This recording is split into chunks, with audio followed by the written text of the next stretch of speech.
Welcome to our deep dive on intermittent fasting. It seems like, it's everywhere these days, but you've gone deeper, haven't you? You've given us a stack of sources, Yeah. articles, research papers, even videos from, fitness gurus and The doctors. whole gamut. Yeah, it looks like you're really serious about getting the real story on this, not Ah, just the hype. absolutely. That's the goal here. Yeah. We're gonna really sift through this information, figure out what really matters for you. Yeah. How does fasting actually impact your cells and Ah. practical tips we can use, and maybe even bust some of those myths that are floating around out there. Okay, love it. Bust Yeah. those myths, yeah. Yeah. What I find fascinating is that fasting is having this huge, resurgence in popularity, hmm but it's actually one of the oldest practices in human history. Yeah. It's pretty crazy. Right, we're talking like ancient civilizations, Yep. famine survival. Yeah. It's practically woven into our evolution. It really is, and it's fascinating how it's so deeply rooted in our biology. Yeah. If you think about it, for most of human history, consistent food access wasn't really a guarantee. Right, Our ancestors had to deal with these periods of scarcity, right. you know. So that feast and famine cycle is basically built into our DNA. Oh, wow. Yeah. And one of your sources, a video from nutritionfacts.org, Yeah. even points out how the story of life on Earth Mm-hmm. is a story of starvation. Yeah. In a way, Makes sense. volcanoes, asteroids, ice ages, Yeah. like our ancestors had to adapt to not having food readily available. Exactly. Whoa. And that constant struggle actually shaped how our bodies work Oh, wow. at a very fundamental level. Yeah. We evolved to store energy very efficiently Oh, right. as fat, which was a lifesaver during those lean times. Right. But it's kind of ironic, isn't it? Yeah. That same ability to store fat is now working against us. Right. In a world where food is constantly available. Yeah, it's like our bodies are playing catch up, Exactly. trying to adapt to this modern abundance. Mm-hmm. Which brings me to something that several sources pointed out. Okay. This whole idea that we need to eat like 5 or 6 small meals a day. Oh, yeah. A few of them, even Dr. Dan Maggs in one of his YouTube videos, Mm-hmm. kind of called out the food industry for pushing that narrative for decades. Yeah, it's a really good point. Right. I mean, are we really supposed to believe that our bodies, Yeah. which evolved to handle these periods of scarcity, Right. suddenly need constant refueling like a car? Yeah. All the time. Yeah. What's interesting though Yeah. is how this frequent eating actually messes with our natural hormonal rhythm. Hormonal rhythms. Is Yeah. that like our body's internal clock getting thrown off? Exactly. Okay. You probably heard of the circadian rhythm, Mm-hmm. right? Yeah. It regulates so much, our sleep cycles, our Yeah. digestion, hormone production. Right. When we're constantly snacking, we're kind of sending these mixed signals to this internal clock, Mm-hmm. and it can throw everything out of whack. Wow. Yeah. So if we're understanding this right by constantly snacking, Mhm. we're essentially disrupting that natural ebb and flow that our Yeah. bodies are used to, Mm-hmm. and that can lead to problems. Yeah, precisely. A disrupted circadian rhythm has been linked to all sorts of issues. Yep. Weight gain, poor sleep, Wow. even increased risk of chronic diseases like diabetes. Oh, wow. It's it's like forcing your body to operate in this constant state of confusion, Right. which is bound to have consequences. Yeah, that makes a lot of sense. Right. And I think it's a great segue into one of the biggest reasons people try fasting in the first place, weight Mhm. loss. Yeah, for sure. You've given us a few sources hmm that really dig into how fasting can impact our metabolism. Absolutely. Insulin is kind of the key hormone that regulates how our bodies store fat. Okay. When we eat, insulin levels rise, Mm-hmm. signaling our bodies to store energy. Right. But when we fast, Mm-hmm. insulin levels drop, Yeah. and our bodies start tapping into those fat reserves for fuel. Oh, so it's like flipping a switch. Yeah. Lower insulin, burn more fat. Mm-hmm. And a few of your sources also talked about how fasting can actually reset our appetite hormones, Yes. like leptin, which tells us when we're full. Yeah. That's a really crucial point. Yeah. If we're constantly eating, Mm. our bodies can become resistant to leptin, Okay. meaning we don't feel as full. Right. We tend to overeat. Right. Fasting kind of gives our system a chance to resensitize to those hormones. Okay. So it helps us regulate our hunger more naturally. It's interesting to think about weight loss not not just as eating less, but as like retraining our bodies to work with us, Yes. not against us. But you know what's really capturing my attention? Okay, what is it? Are the sources that go beyond weight loss Mm-hmm. into the cellular level and this process called autophagy. Autophagy. Yes. Yes. Yeah, and think of it as like your cell's very own spring cleaning. I love that analogy. Right. It's like a built-in recycling program where your cells break down old or damaged parts and either reuse them or get rid of them. Yeah, it's amazing. So it's not just about our bodies as a whole, but about every single cell having this incredible ability to renew itself. Exactly. And here's the fascinating part. Okay. Autophagy is actually activated when we're not eating. What? Yeah. Wow. So when insulin is low, there's another process involving a protein called mTOR, and it gets suppressed, which basically gives autophagy the green light to kick in. So constant snacking Yeah. actually hinders this cellular cleanup process. Yeah, pretty much. That's wild. It is. It is. It reframes fasting from being about deprivation to being about giving our bodies the space Yes. to do what they naturally do best. You're getting it. Yeah. It's about understanding that our bodies are designed for these cycles of feeding and fasting. Okay. And it's within those fasting periods Right. that some pretty amazing things start to happen at the cellular level. Wow. Yeah. Okay, my mind is officially blown.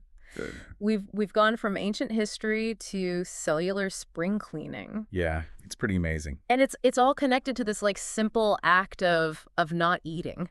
Right? But I have to admit, I'm a very practical person. Yeah. So how do we actually do this? Okay, good question. I mean, there are tons of different fasting methods out there, and it can be overwhelming. Yeah, it can be. To figure out like where to start. You're absolutely right. It's easy to get lost in all the different schedules and acronyms. Right, yeah. But the good news is you don't really need to overcomplicate things. Okay. One of the most popular and beginner-friendly methods is the 168 method. Oh yeah, the 168. You actually mentioned a few sources that highlighted this approach, including a Wall Street Journal video about Silicon Valley biohackers who use it to boost their productivity. So the 168 method, that's the one where you fast for 16 hours and have an 8-hour eating window.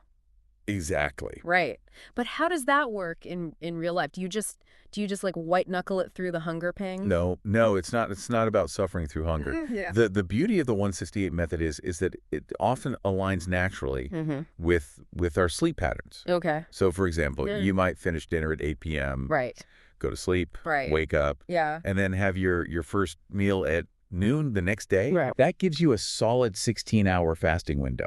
Right. Without feeling like you're constantly battling hunger. Oh, okay. Yeah. So it's less about deprivation and more about strategically timing your meals. Exactly. And I guess the key is to make sure you're getting enough nutrients during that 8-hour eating window. Exactly. This isn't a license to binge on junk food. Okay. It's an opportunity to nourish your body with healthy, nutrient-dense meals that will keep you feeling satisfied and energized. Right. So focus on protein, healthy fats. Okay. And plenty of fiber from vegetables and fruits. Okay. Good stuff. Yeah. And this is where those sources you provided about optimizing your diet for fasting really, really come in handy. Right. Because it's not just about when you eat, but also what you eat. Exactly. But even with the right foods, aren't there times when like those hunger pangs hit? Yeah. Like I'm picturing myself at 10 a.m. Yeah. staring longingly at the office snack machine. So here's a little trick. Okay. Often what we perceive as hunger is actually thirst. Oh, interesting. So make sure you're staying hydrated throughout your fasting window. Got it. Water is your best friend. Right. But you can also enjoy, black coffee or unsweetened tea. Okay. Just skip the sugar. Right. The milk or cream as those would break your fast. Okay, got it. Hydration is key. Yeah. One of the sources, a video by Dr. Eric Berg, mentioned electrolytes and how they're important when fasting. Why is that? Yeah, so electrolytes, these are minerals like sodium, potassium, and magnesium. They're essential for all sorts of bodily functions, from nerve impulses to muscle contractions. When we fast, we can lose electrolytes through urine, especially if we're also exercising. So how do we replenish those lost electrolytes? Is it just a matter of sprinkling some salt in our water? That's one way. Yeah. Adding a pinch of sea salt to your water can help. Okay. You can also sip on bone broth, which is naturally rich in electrolytes. Okay. And provide some additional nutrients. Yeah. And there are electrolyte supplements available too. Okay. If you prefer a more convenient option. Got it. So electrolytes are on the checklist? Yep. But let's say you've mastered the 168 method. You're feeling good, you've seen some benefits. Yeah. Are there other more like advanced fasting methods out there? You're definitely thinking like a true deep diver. Yeah. And yes, there are other methods to explore Right. once you feel comfortable with the basics. Alternate day fasting, as the name suggests, involves alternating between days of eating normally and days of consuming a very limited number of calories, usually around 500. Whoa, that sounds pretty intense. Isn't that bordering on starvation? It's definitely not for everyone. Okay. And it's important to approach it carefully. Right. But there's a growing body of research on the potential benefits of alternate day fasting. Okay. Particularly for metabolic health and weight management. And what about the 5.2 diet? Oh yeah, the 5.2. I remember you mentioned that one earlier. The 5.2 diet is a bit less extreme than alternate day fasting. It involves eating normally for 5 days a week. Okay. And restricting your calories to 500 to 600 on 2 non-consecutive days. Got it. So you're essentially incorporating 2 mini fasts into your week. So there's a whole spectrum of fasting methods from the beginner friendly 168 to the more challenging alternate day fasting. But I imagine all of this requires some serious planning and self-discipline. You've hit the nail on the head. Planning is key. Yeah. And that's where those practical tips from your sources become really, really valuable. Yeah. For example, meal prepping can be a lifesaver, especially when you're first starting out. Yeah. Having healthy meals ready to go eliminates the temptation to grab something quick and unhealthy. Right. When you're short on time. Yeah, that's meal prepping is definitely a game changer. It is. And a few of the sources mentioned the importance of mindset and support systems. Oh yeah, for sure. They even talked about like finding an accountability buddy, someone to share your fasting journey with. Yeah, having that support system can make a huge difference, especially when those cravings hit or you're feeling tempted to break your fast. Right. It's about finding people who understand what you're doing and can encourage you to stay on track. That makes sense. It's like having a cheerleader in your corner. Exactly. Reminding you why you started this journey in the first place. Yeah. And speaking of encouragement, are there any specific foods that can help make fasting easier? Yeah, good question. I mean, are there certain things we should be loading up on during those eating windows? Absolutely. Think about foods that will keep you feeling full and satisfied for longer. Okay. Protein is a great example. It takes longer to digest than carbohydrates. Okay. So it helps to curb hunger pangs. Got it. Healthy fats are another good choice. Right. They provide sustained energy and help to regulate hormones. Oh. And of course, fiber is essential for keeping things moving smoothly. Right. In your digestive system. So it's about making strategic food choices that support our fasting goals. But what about those times when it's not just about the food, like social events or gatherings where eating is a big part of the experience? Yeah, I understand. I'm imagining myself at a dinner party feeling awkward declining food while everyone else is digging in. That's a common concern. Yeah. And it's definitely something to navigate mindfully. Right. The key is to communicate openly. Okay. With your friends and family. Right. Let them know about your your fasting schedule and why you're doing it, you'd be surprised how understanding and supportive people can be. Yeah. Once they know the reasoning behind your choices. So instead of making excuses or feeling pressured to conform, we can just be upfront about it. Exactly. And remember, fasting is a personal choice. Right. You don't need to preach it to others or feel obligated to justify your decision. Yeah. It's about finding what works best for you and your lifestyle. And if there's a special occasion where you decide to break your fast, that's perfectly fine. Okay. Flexibility is key. Flexibility and not beating ourselves up. Right. If we slip up or deviate from the plan. Yeah. Every now and then. But you know what I'm really starting to appreciate is how fasting isn't just about the physical benefits. It seems to have a ripple effect on our mental and emotional well-being too. You've touched on something very, very profound. Wow. And this is where those sources that explore the psychological and spiritual aspects of fasting really shine. Yeah. By creating this space of emptiness. Okay. Physically, by not eating, but also mentally. Right. We can cultivate a deeper awareness of ourselves, our thoughts and our emotions. It's almost like fasting gives us a chance to reset. Yeah. Not just our bodies, but our minds as well. That's a beautiful way to put it. Yeah. It's about creating a sense of stillness amidst the constant noise and distractions of our modern world. Yeah. And within that stillness, we might discover insights and clarity that we wouldn't have otherwise accessed. Oh, wow. That's powerful. Yeah, it is.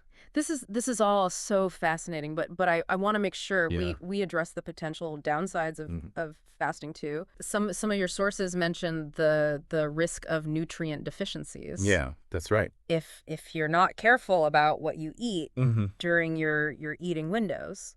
That's a very important point. Right. Fasting isn't a free pass. Right. To eat whatever you want. Right. Yeah. When you're not fasting, it's actually an opportunity to be even more mindful of your food choices and to ensure you're getting the nutrients your body needs to thrive. It's like we were saying before, fasting isn't an excuse to eat whatever you want. Yeah. When you're not fasting. Yeah, exactly. That could technically fast, but still fuel your body with junk food, Yeah. which would kind of defeat the purpose, right? Yeah. You're right.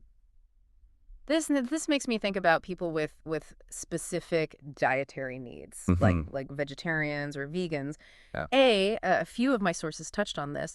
Is it even possible for them to fast safely? Absolutely. Right. Intermittent fasting can be adapted to fit a variety of dietary patterns. Okay. Including vegetarianism and veganism. It just requires a bit more planning and attention to detail to ensure they're getting all the essential nutrients their bodies need, especially adequate protein and things like vitamin B12, which is mainly found in animal products. So it's possible, but it's not just a matter of jumping on the fasting bandwagon without considering those individual needs and restrictions. That's a crucial point. Yeah. And this highlights why it's so important to work with a qualified healthcare professional or a registered dietitian who can provide personalized guidance and help tailor a fasting approach that aligns with your specific dietary requirements. Right. And health goals. Speaking of health, I know a couple of my sources mention specific medical conditions where fasting might not be recommended. Right. Is there like a list of red flags we should be aware of? There are definitely certain groups of people who should avoid fasting altogether, or approach it with extreme caution, and under strict medical supervision. This includes pregnant or breastfeeding women, individuals with a with a history of eating disorders. Right. And those with certain medical conditions like diabetes, kidney disease, or heart problems. So before even considering fasting, it seems like the first step is to have an honest conversation with your doctor. Yes, I agree. To make sure it's a safe and appropriate choice. Yeah. For you. Couldn't agree more. Yeah. It's about prioritizing your health and well-being above all else. And even if you get the green light from your doctor, it's wise to start slowly, gradually increasing your fasting window as your body adapts. Exactly. Remember, this is a journey, not a race. Slow and steady wins the race, as they say. Exactly. And speaking of the journey, a couple of sources mention potential side effects. Sure. Especially in the beginning, like headaches, fatigue, and even feeling a bit irritable. Is that normal? Those are common experiences. Okay. Especially when first transitioning to intermittent fasting, as your body adapts to using fat for fuel. Right. It's not unusual to feel some temporary discomfort. Okay. These side effects usually subside as you become more and more fat adapted. But it's important to pay attention. Right. To your body's signal. So if those side effects are lingering or becoming more intense, it's a sign to maybe dial things back. Or talk to your doctor, right? Exactly. There's a fine line between pushing yourself and respecting your body's limits. Right. It's about finding that sweet spot where you're challenging yourself without overwhelming your system. This is all making so much sense. Good. But I have to admit, even after all this research and our deep dive today, I still hear those lingering myths and misconceptions about fasting. Oh, I know you mean. Yeah. Fasting can sometimes feel like a controversial topic. Right. With a lot of conflicting information floating around. Yeah, so let's bust some of those myths. Yeah, let's do it. Right now, I think one of the biggest concerns I hear is that fasting will make you lose muscle mass. Oh yeah, I've heard that one. Like your body will start breaking down muscle for fuel instead of fat. That's a common fear. Yeah. But it's largely unfounded. Okay. Especially if you're approaching fasting strategically. Remember how we talked about human growth hormone? Right, yeah. Well, fasting can actually boost HGH production. Okay. Which is beneficial for muscle growth and repair. It's like we're tapping into our body's natural muscle building mechanisms. Yeah, exactly. But what about the myth that fasting will slow down your metabolism? Oh yeah. Making it harder to lose weight or maintain a healthy weight in the long run? That's another misconception that needs to be debunked. While it's true that our bodies adapt to periods of calorie restriction. Right. Research suggests that intermittent fasting doesn't significantly impact metabolic rate in the long term. Okay.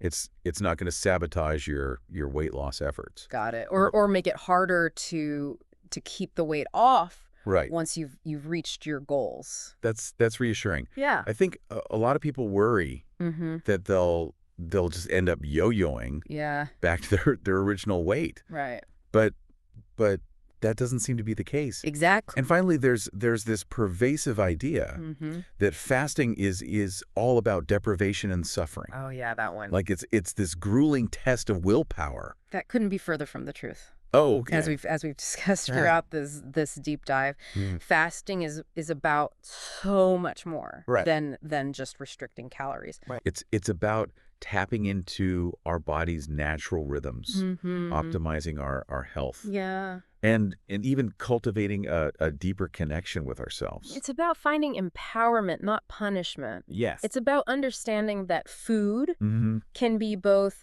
a source of nourishment and a source of pleasure, and that we can find a healthy balance between those two aspects. Beautifully said. Thank you. And it reminds me of a crucial point I want to emphasize. Okay.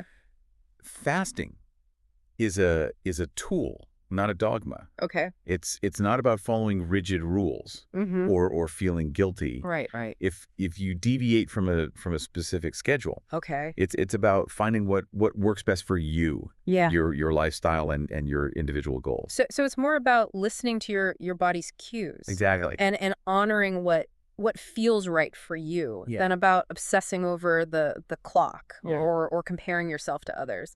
If you're finding Yeah. that a particular fasting schedule is causing you stress Right. or interfering with your social life, Yeah. adjust it. Yeah, that makes sense. There's no need to suffer or feel restricted. The key is to make it sustainable Right.